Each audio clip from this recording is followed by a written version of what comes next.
Hey guys, welcome to Kaizen Capital. I hope you are doing well. So we have covered a lot of videos on banking sector.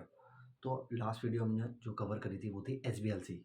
तो stand bye letter of credit का मतलब ये होता है कि अगर buyer default करे तो बैंक उसके बिहाफ में पेमेंट करेगा। या बायर डिफ़ॉल्ट मतलब एक तरह से बायर पेमेंट करने के लिए सक्षम नहीं है, सेल्फ सफिशिएंट नहीं है, he is not able to pay his dues to the seller, है ना? उसके बैंक को, सेलर के बैंक को पे करने को तैयार नहीं है या फिर नहीं कर पा रहा, तो उसके बिहाफ में बैंक पेमेंट कर देता है। इसलिए बैंक हमेशा स्टैंड बाय पे रहता है कि अगर बायर ने डिफ़ॉल्ट किया तो तेरे बिहाफ में हम पेमेंट कर देंगे। That is the modus operandi और the working procedure of stand by letter of credit, SBLC। और उसी कंसेप्ट की तरह एक और कंसेप्ट है, that is revolving LC. Revolving मतलब मैं आपको समझाता हूँ, देखो रिवॉल्विंग के ऊपर अलग से वीडियो आएगी, बट ओवरव्यू आपको मैं बताता हूँ। रिवॉल्विंग मतलब ये होता है, जो जो फैसिलिटीज़ होती है ना बैंकिंग सेक्टर में, वो रिवॉल्विंग होती है, यानी सर्कुलेटिंग होती है, ऐसे ऐसे ऐसे घूमती रहती है। अब वो कैसे मैं बताता हूँ। जैसे सीसी लिमिट है, ओडी लिमिट है।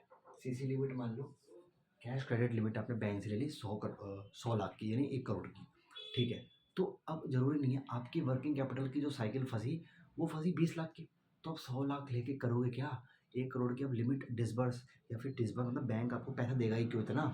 बैंक बोलेगा देखो तूने हमसे 1 करोड़ की सीसी लिमिट ली, ठीक है, हम ओके हैं, लेकिन अभी तेरे को तो 20 लाख की ज़रूरत है। तेरा जो वर्किंग कैपिटल फंसा हुआ है वो फंसा हुआ है 20 लाख का। आप मेरा वीडियो जाके देखिए, please watch that video of credit cash credit limit. Or I am again reminding you, if you are watching these videos and if you are finding also that these are so helpful to you, please like, share and subscribe to our channel, like कीजिए और अपने दोस्तों तक इनको पहुंचाइए, क्योंकि reach बढ़नी चाहिए और उससे होता क्या है कि ज़्यादा से ज़्यादा मोटिवेशन मिलता है आदमी को और वो और ज़्यादा वीडियोस बनाता है। खैर मुझे मोटिवेशन ऑलरेडी है, मैं वीडियोस बनाता जाऊंगा इरिस्पेक्टिव ऑफ द सब्सक्राइबर्स, ठीक है, इरिस्पेक्टिव ऑफ द कमेंट्स और लाइक्स, ठीक है जी। तब होता क्या है, 1 करोड़ की लिमिट है, मान लीजिए बैंक से आपने बोला कि भाई मुझे 1 करोड़ की लिमिट मैक्सिमम चाहिए होती है सीसी में, क्या पता मेरा वर्किंग कैपिटल इतना फंस जाए। बैंक असेसमेंट करता है, जो हम समझेंगे, असेसमेंट वगैरह वो अलग से सीरीज आएगी। तो खैर मैंने वर्किंग कैपिटल के ऊपर एक वीडियो बनाई थी, उसके 5 जो मेथड है वो तो मेथड है, एनालिसिस कैसे होता है वो अलग होगा, वो अलग वीडियोस होंगी।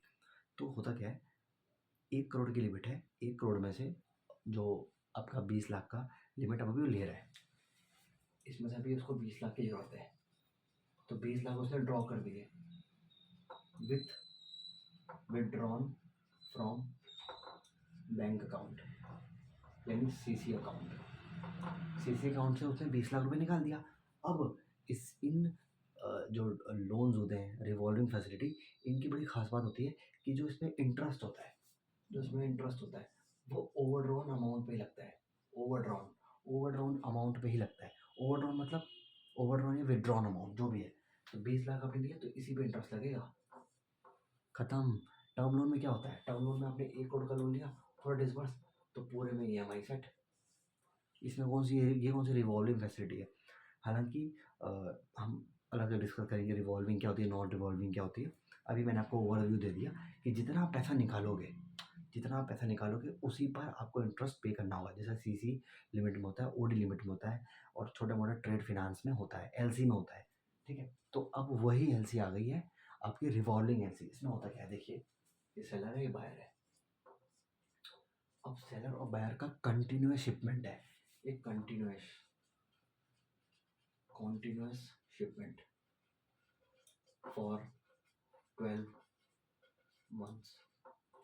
अब 12 महीने के लिए, हर महीने के एंड में 30 तारीख को या 31 तारीख को सेलर बायर को गुड्स भेजेगा और बायर यहाँ से पेमेंट करेगा, ठीक है? लेकिन अब बैंक बोलेगा यार तू हमारे पास फिर मुँह उठा के आ जाएगा, हर महीने के एंड में बोलेगा भाई भाई मेरे पास तो गुड्स आने वाले हैं, 30 तारीख होने वाले, गुड्स आने वाले, आप एलसी इशू कर दो। यार ये तो बड़ा झंझट है, ये तो बड़ा झंझट है कि हर महीने की 30 तारीख को तू आएगा और हम एलसी का तेरा अकाउंट खोलेंगे। जैसे जैसे बैंक एलसी इशू करता है वैसे वैसे अकाउंट खोलते जाते हैं। कॉमन, ये तो कॉमन सेंस की बात है। आप बैंक में आए, आपने बोला भाई सीसी चाहिए, ठीक है, सीसी दो इसको, अकाउंट खोल दिया। भाई ओडी चाहिए, ओडी ओडी दो इसको। भाई टर्म लोन चाहिए, टर्म लोन खोलो। तो आप जैसे जैसे बैंक में जाते जाएंगे, अब बोलोगे एलसी इशू करो, तो बैंक बोलेगा अरे यार एलसी अकाउंट खोल दिया, अरे एक और एलसी और फिर से एलसी अकाउंट, क्योंकि आपने मान लो एक बार 1 करोड़ की एलसी खुलवाई, फिर 50 लाख की, तो LC account, LC account, LC account, तो 50 लाख की एलसी के अकाउंट में 50 लाख पे तो वो पैसा भरेगा या इंटरेस्ट भरेगा। 1 करोड़ की अगर एलसी हुई, उसने पेमेंट नहीं करी, तो बैंक फिर उससे 1 करोड़ पे इंटरेस्ट चार्ज करेगा।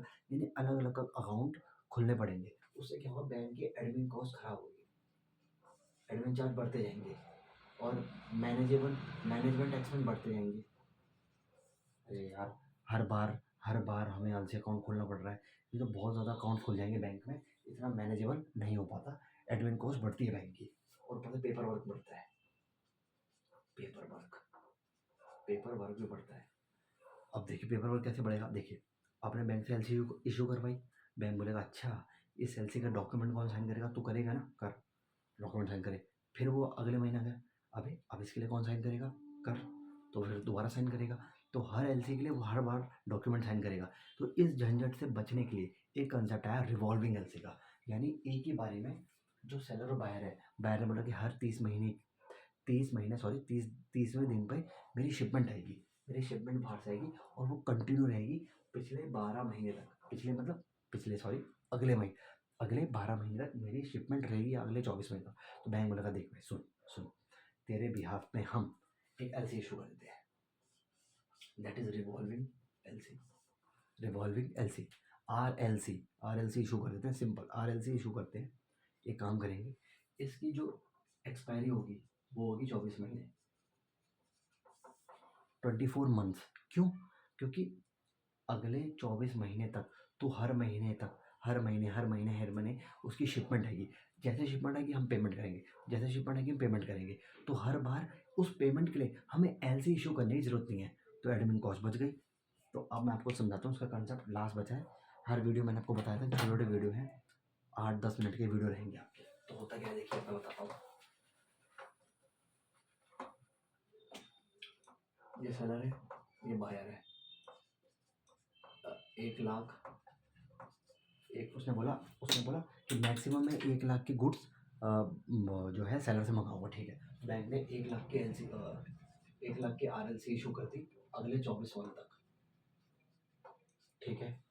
थोड़ा मार्कर स्लो हो गया, आई थिंक कल एक नया मार्कर ले आऊँगा, कोई इशू इसमें है नहीं, सॉरी।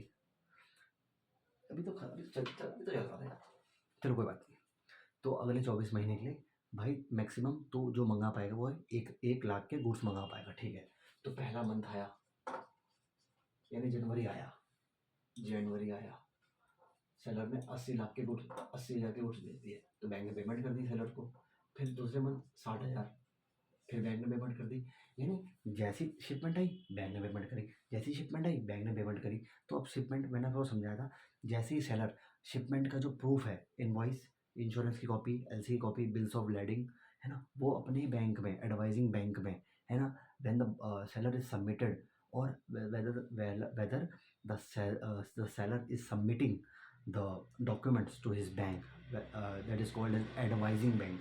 उसने वेदर सबमिट कर दिया उसने, वो पूछेगा इशूइंग बैंक, सेलर ने सबमिट करे वेदर, है ना, whether the seller has submitted, हाँ यार, एडवाइजिंग बैंक कंफर्म करेगा, हाँ भाई इशूइंग बैंक जो भारत से एलसी इशू कर रहा है, हाँ भाई हमारे पास तेरे डॉक्यूमेंट्स आ गए हैं, तो एक काम कर, हमने तो चेक कर लिया, तू भी चेक कर ले। वो चेक करता है, हाँ भाई ठीक है, जो सेलर ने गुड्स भेज रहा है वो मोबाइल्स हैं, हाँ मोबाइल है, 80 हज़ार के, बायर के पास 80 हज़ार का माल आने वाला है, हाँ सेलर के इनवॉइस से मैच हो रहा है, सब कुछ मैच करा, तो 80 हज़ार की पेमेंट कर दी, फिर 60 हज़ार पेमेंट कर दी।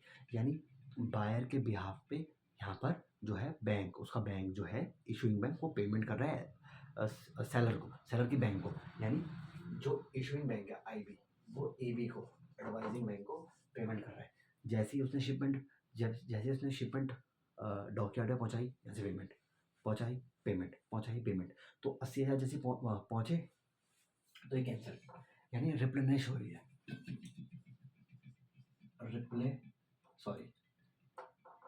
रिप्लेनिश हो रही है, रिवॉल्व हो रही है। रिवॉल्विंग क्या हो रही है, आप ये देखिए, मान लीजिए मैं आपको एक समझाता हूँ। ये थाली है, महाभारत आपने देखी होगी, महाभारत में एक था अक्षय पात्र,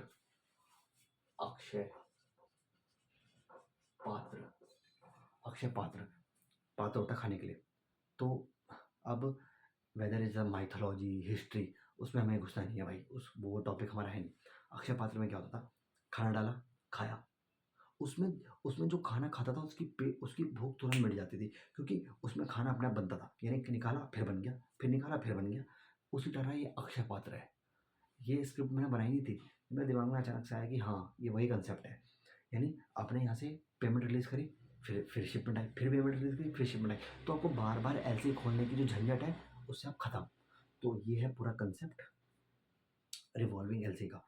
तो हम जो है क्रक्स आपको एक कंक्लूजन देता हूँ। देखिए रिवॉल्विंग एलसी में क्या होता है, एडमिन कॉस्ट बचाने के लिए बैंक क्या करते हैं, वो बोलते हैं बायर देख तेरे बिहाफ में हम सेलर को इशू कर देते हैं LC, that is revolving LC, revolving letter of credit, कि अगले 12 महीने तक, अगले 12 महीने, अगले 24 महीने तक, तो हर महीने के एंड में जो शिपमेंट भेजेगा, तो हर महीने के एंड में हम तुझे पेमेंट करेंगे। जैसे जो शिपमेंट करेगा हम तुझे पेमेंट करेंगे, शिपमेंट करी पेमेंट करी। तो ये रिवॉल्विंग है, पेमेंट हुई खत्म, पेमेंट हुई बात खत्म। तो रात गई बात गई, ये वाला कंसेप्ट है। लेकिन जो जो नॉर्मल एलसी होती है, इनलैंड एलसी, फॉरेन एलसी, उसमें रात गई बात गई नहीं होते। उसमें एक बार एलसी इशू होती है, फिर शिपमेंट आ गई बात खत्म, फिर बोरर दोबारा एलसी इशू कराएगा। इसमें बोरर को बार बार दुकान में आने की जरूरत नहीं है कि भैया, दुकान मतलब बैंक है ना, भैया सामान दे दो, नहीं, भैया सामान उसको भेज देना, भैया सामान उसको भेज देना, ऐसा नहीं। बोरर एक बार आएगा, बोरर ने एक बार आया, बोरर ने अपना कोलेटरल सिक्योरिटी दी, अपना मार्जिन दिया कि भैया देख 1 लाख की एलसी इशू कर रहे हैं तू, तो एक काम करता हूँ 10,000 की एफडी करा देता हूँ तेरे बैंक से, यानी 10% मार्जिन। 1 लाख का 10% कितना हुआ, 10,000। तो 10,000 की एफडी तुम्हारे बैंक से करा लेता हूँ, वो मेरी कोलेटरल सिक्योरिटी है, वो बैंक की अपनी अपनी पॉलिसी होती है कि किस हिसाब से कोलेटरल लेना है। और देख 1 लाख की 1 लाख की एलसी पर तुझे कितनी कमीशन चाहिए, एक काम करना, मैं तुझे एक साथ कमीशन दे देता हूँ, 1% ऑफ एलसी अमाउंट। तो 1 लाख का 1% कितना हुआ, 1,000 रुपये, ये ले पकड़, 1,000 रुपये पकड़ अपने फीस, बस खत्म। तो पूरे 24 महीने का एक ही बार बैंक में पेमेंट ले ली, तो बैंक का वैसे ज़्यादा रिस्क होता नहीं है, बैंक ऑलरेडी हर चीज़ लेके बैठता है, उसने कोलेटरल ले ली, उसने उसकी उसकी जो एक कोलेटरल ली हुई है, एक उससे फीस ली हुई है, और भी उसकी लिमिट्स चल रही होंगी बैंक पे, तो वहाँ पे कोलेटरल ली होगी। तो बैंक तो एक मस्त, मतलब एक तरह से मौज आ गई बैंक की, कि बैठे बैठे इनकम हो गई, एलसी भी इशू हो गई। हाँ, बैंक का रिस्क तब है कि बार बार इन्वोक हो रही है। मान लीजिए बायर डिफॉल्ट कर देता है किसी मामले में, तो बैंक को पेमेंट करनी पड़ जा रही है। खैर यहाँ पे ऐसा होता नहीं है, बहुत ही कम केस में ऐसा होता है कि बायर डिफॉल्ट करे और बैंक को पेमेंट करनी पड़े, बायर खुद ही डिफॉल्ट कर देते हैं। लेकिन इस केस में उसने बोला भाई तू बैठ, हम पेमेंट कर रहे हैं, ये पेमेंट हुई, फिर बायर से मांगे, ये पेमेंट हुई, बायर से मांगे। तो ये है पूरा कंसेप्ट रिवॉल्विंग एलसी का। I hope you like this session. और अगला जो वीडियो होगा वो होगा I think in you science LC पर, तो वो हम अलग से चर्चा करेंगे। तो देखो हमारे जो वीडियोज़ हैं बहुत ही ज़्यादा कॉन्सेप्चुअल हैं, इन डेप्थ में अंडरस्टैंडिंग आप देते हैं हम आपको, तो ऐसे ही हमको सपोर्ट करते जाइए। Thank you so much.